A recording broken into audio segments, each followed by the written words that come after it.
Hi guys, welcome again to the channel, and it's a lovely time we're about to have, and I have a very interesting topic to talk about. I'm going to be talking about that time when I ran an SME business back home in Nigeria. And if you're new to this channel, welcome. My name is Favor, and yes, that's what this video is about.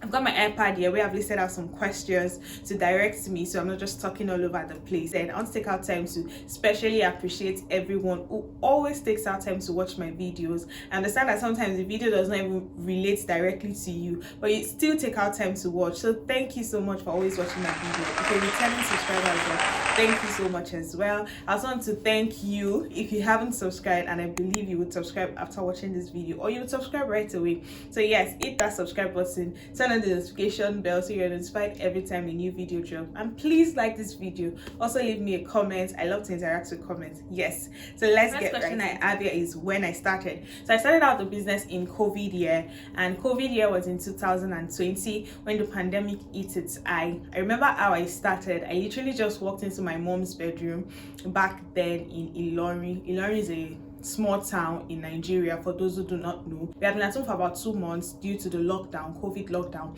and I literally just told her that, oh, I'm interested in starting a business and I'd like to start with, start making chin chin and selling. So chin chin was the business I started. I started the chin chin business, and chin chin is like mini cakes, let me put it that way, like fried mini cakes. So it's made up of butter, sugar and flour.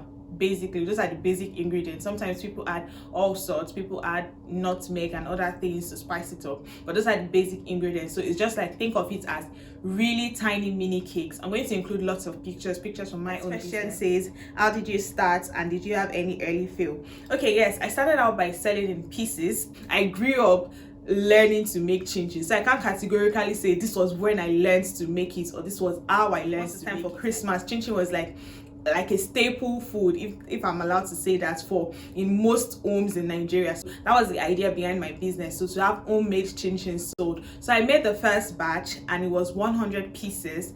I started out with 4,000 naira. I got all the ingredients I needed with 4,000 naira, and even the additional things that I got from the house. So there was that input as well. But the amount of money that I used to start the business officially was 4,000 naira, and 4,000 naira is less than £5. So I started out the business with less than £5, and that was my first production, and I sold out completely. I would say I sold out, even though the leftover wasn't really, it was like 5 pieces or so, but I still got that money. Early fail in that production would be, I realized that I could not continue along that line, and because I was just starting, I didn't have preservatives, so it meant that I had to get rid of my products as soon as I produced them ASAP, otherwise it would be a great loss. When I realized that was the situation, I knew I couldn't continue. My mom, shout out to my mother, you guys, my mother has always been super supportive. Even my YouTube, she watches all my YouTube videos, guys. So yes, my mom encouraged me. Then she told me, instead of selling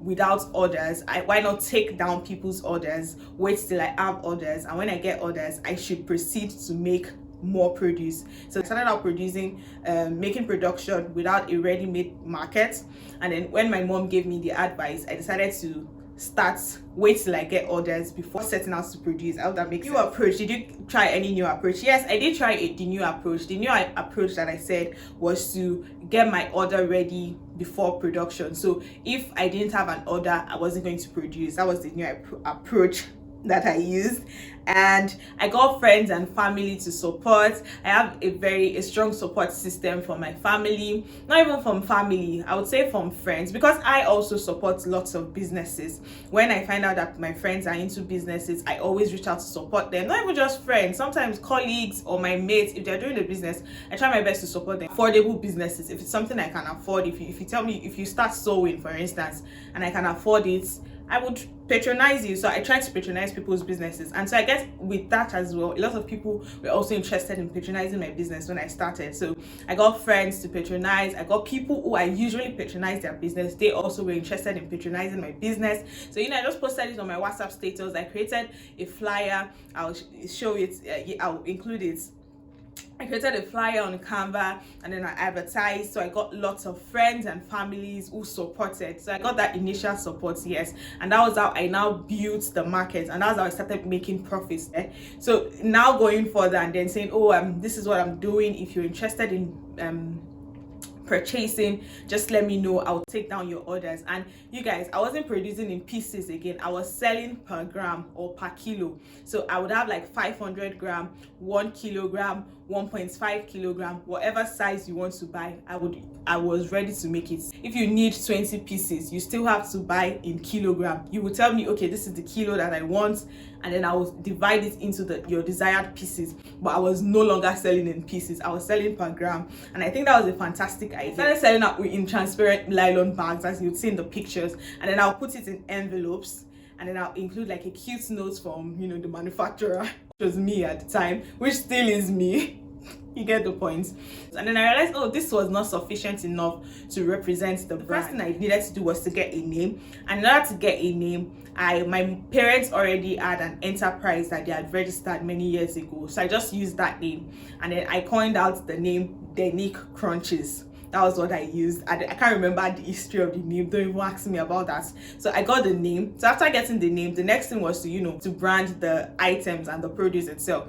So I had this major customer. Oh, God bless her. And she had like programs that she used to convene. And when she convened those programs, you know, the way they would serve like meat pie or donuts at those events, she would ask that I produce maybe like 20 kg, I can't remember now, or 8 kilogram worth of chin for those events. Those were like my major customers. I had like smaller customers here and there. So because I was always producing for most times, I realized it didn't make sense for me to just be producing without branding it. So I think that was like the major reason why I needed to brand. So my mom designed like a name logo. We had the name Denique Crunches. So she didn't exactly design it, she just used like a funny font, and then we printed it out on paper. So the first branding that I attempted to do was to print it out on paper, normal A4 paper, and then we just cut it into pieces, and then we put it in each of the snacks, and then we shared it. That was the first branding attempt. Subsequently, as the business grew, I realized that I could afford to get stickers. So I proceeded ahead, and then I got stickers because it was expedient. The business was expanding,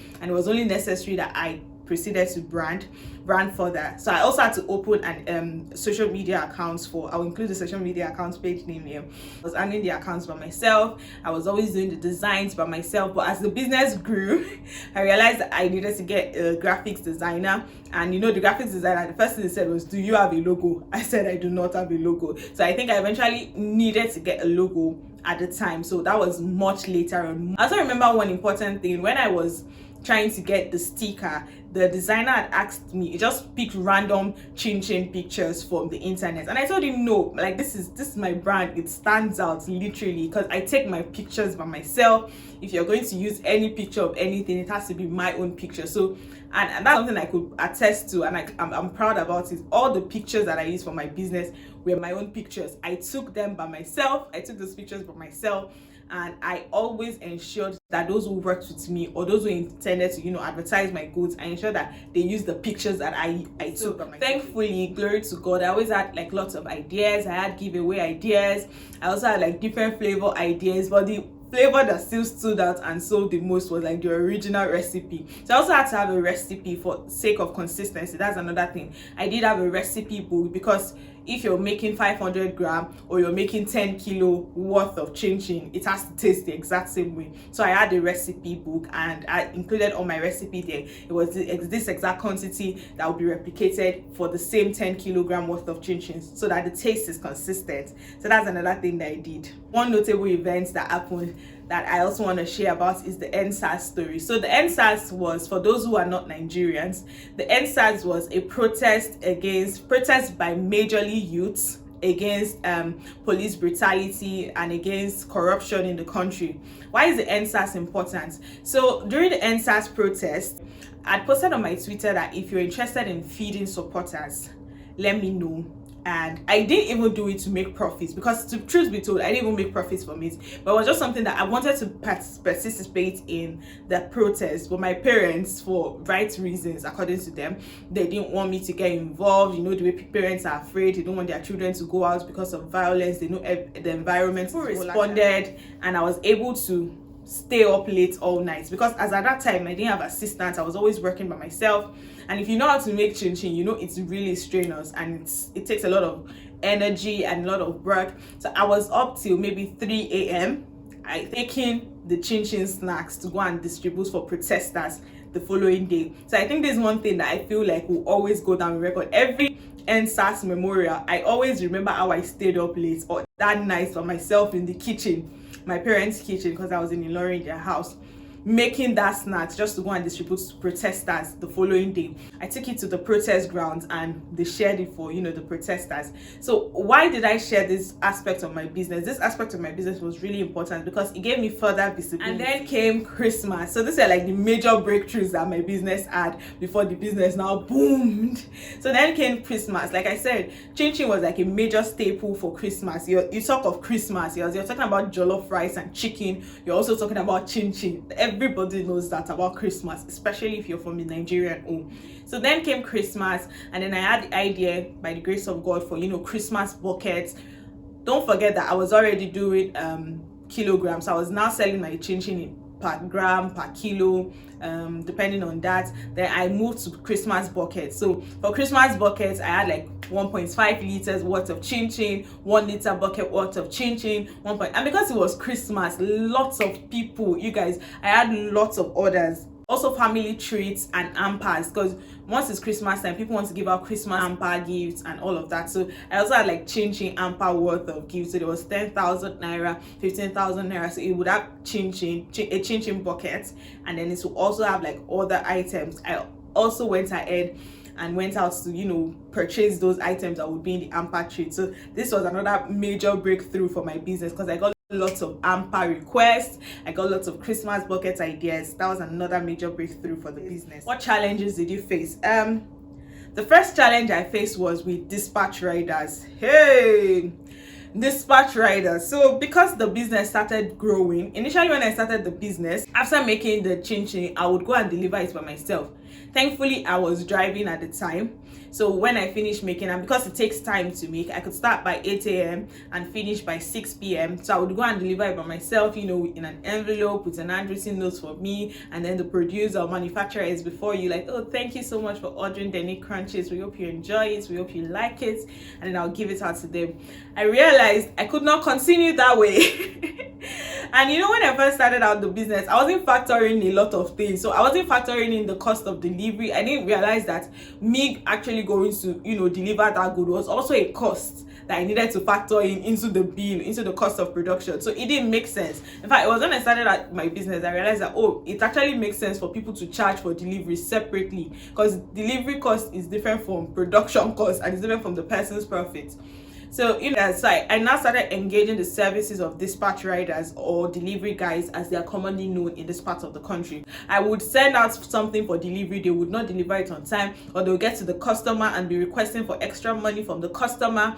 Funny thing. So that was like my major challenge, delivery and dispatch riders. And I think that one was practically out of my hand, because you're dealing with human resources, and you can never really tell how people would act. Another challenge I faced was inflation and profit margin. Inflation, because as at the time I started out my business, I can't remember the cost of groundnut oil. Maybe I used to use Mamador 3.5 liters. I don't know, people who are from Nigeria can relate. At that time when I started, I think it was maybe 2008 or so.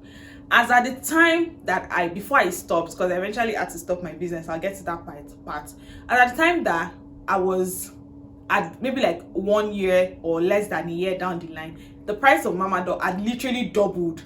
The cost of things were rising. Cost of butter, Simas, I used to use Simas butter then, it was increasing. And as it's increasing, your own profits, if you don't increase the cost, or if you don't increase your selling price, you would eventually realize you're not making profits. And so I had to now start increasing. Okay, I did start selling jars at some point. I started selling chin chin jars. So the chin chin jar that was, maybe when I started out, it was 900. I had to increase it to 950. When it was 950, at some point I had to increase it to 1,100.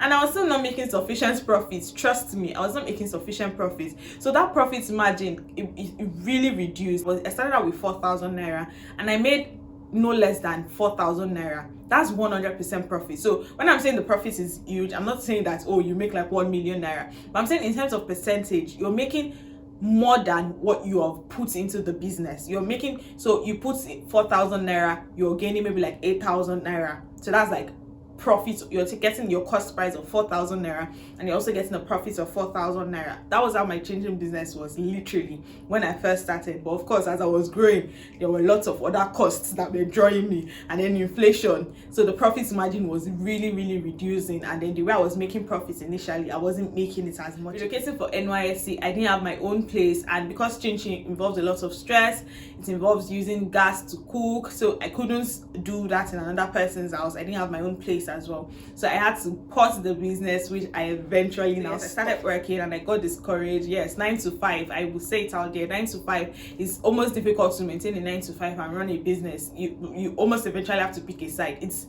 possible, but it's very difficult to balance both, especially if you're doing a proper 9 to 5, not like a 9 to 5 that affords you enough time to also focus on your business. But if you're doing a 9 to 5 that sometimes even extends beyond 5, and you're taking your work home to do, it might not be easy to maintain both. So I also faced that challenge. Really tiring, it became really strenuous. I mean, I did get assistance at some points. Yes, I did get assistance. The process is very tiring and really strenuous. It takes a lot of energy. Sometimes when my cousins are around, male cousins, I'll get them to, just help me do it. I got tired, and I realized I needed like equipment, but I couldn't afford equipment at that point in time, because if I'm going to spend a lot of money in equipment, it means this is the business that I know that I am ready to invest full time in, but I wasn't ready to invest that much. But I did get some things, like I got those, I'll put the picture, those big things that people that use for party, factory, I don't know the name, and my grandmother gave me that fry pan that I was using. Yeah, she gave me the fry pan, but I had to get like the spoon. I bought the gas thing for industrial cylinder, but not the industrial cylinder itself. Yes, so I needed more equipment, but I wasn't ready to invest in the business. Lessons that I learned. The first thing I'm going to say is I think everyone should run a business. There are so many lessons there. Yes, I'll just start. The first thing is I built capacity. I built lots of capacity. I stretched myself. I took in orders. I mean, that Christmas order was like, it was a lot. I can't believe I was able to, turn out that many orders. So you never really know what you can do. You never even know you have capacity for business until you try it out. So you need to have a brand. And I learned that you also need to stick to your brand. I learned that in sticking to your brand, it also includes the pricing. I remember then when I would say this is how much I'm selling my products, and people would be there like, it's expensive now. It's not just ordinary butter. I'm like, okay, if it's butter and sugar, just do it and go and buy your butter and sugar. So in sticking to your brand, you will get a lot of no's. Not everybody would patronize your business. It's the same thing for cars. It's the same thing for phones, for instance. There are phones there's 2,000 naira worth of phone. I don't know if there's still that kind of phone, but they are cheap phones, they're expensive phones, they are middle class phones. So you have to stick to your brand. If you don't stick to it, once you start to like make compromises here and there, once you start to reduce your price, you're already reducing your audience, and you can never really like get back to that high class again or high price again. So if you have a brand, stick to the brand, and ensure that you're not just sticking to your brand because you're trying to exploit people of their money. Let it be really worth quality. So my products was not just because I was exploiting people of their money. It was really genuinely different. Everyone who ever tasted my products can attest to it, that it was genuinely different. You should be unashamed about your hustle. This is one thing I struggled with. To be sincere, I was ashamed. I was embarrassed to tell people that I was selling chin chin, because you guys, I was a law student preparing for my bar final. So imagine having to tell people that you're selling chin chin. So yes, initially I used to be really embarrassed and ashamed about it, but I had to learn the hard way that there's pride in hard work. You can't be ashamed of what is gainful. So you can't be ashamed of this is some people's livelihood. There's pride in hard work. That's just ability and business management. This one was primarily because of my mom. When I first started out, I wasn't paying for gas, but my mom said you've not yet started calculating your profit until you start paying for gas. So my mom made me to start paying for gas, even though initially I was first using the gas inside the house. Later on, I started using the bigger industrial cylinder space and all of that. I had a book. I still have that book anyway. So I had like my cost of production. I would include how much it cost me to produce, how much was this, how much was that. I was also able to track the growth of the business. And she also really just taught me delayed gratification as well. Delayed gratification. So when I first started out the business, I wasn't just taking out my profits and spending it on myself. I purchased some things for myself, certainly from the business. I mean, I paid for some flights from my profits at some point. So yes, I did enjoy the money from the business, but I wasn't just doing that. I was reinvesting back into the business. It was from the business that I got money to pay for graphics designers to work on my designs. It was from the business I got money to get jars, money to purchase ampers, even before people had requested for those ampers. You understand that. So I was accountable, not because I had any boss or any manager, but I was accountable just so the business could grow. I understood that if I spend every dime or every profit, then the business will not grow. It would die. Consistency and maintaining integrity is another thing I learned.